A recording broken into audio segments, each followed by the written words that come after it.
নমস্কার, আমি শ্রাবণী। রোজকার মতো আজও আমি এসে গেছি তোমাদের একটা গল্প শোনাতে।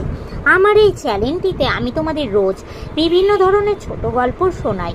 আজকে আমি তোমাদের মশার যুদ্ধ নামক একটি ছোট গল্প শোনাবো। এই গল্পটির লেখক হচ্ছে যোগীন্দ্রনাথ সরকার। তো বন্ধুরা, আমি তোমাদের রিকোয়েস্ট করছি, প্লিজ তোমরা আমার বলা গল্পগুলো স্কিপ না করে গিয়ে পুরোটা শোনো। আমার চ্যানেলটা সাবস্ক্রাইব করো, লাইক করো, কমেন্ট করো ও শেয়ার করে দাও। আমি একজন শারীরিক প্রতিবন্ধী। নিজের প্রতিবন্ধকতাকে দূরে সরিয়ে নিজের পরিচয় তৈরি করার লক্ষ্যেই তোমাদের এই গল্প শোনানোর কাজটা শুরু করেছি। তোমাদের সাহায্য বা সাপোর্ট পেলে তবেই আমি এই কাজে সফল হতে পারবো। তো চলো তোমাদের আজকের গল্পটা শোনানো শুরু করে দিই।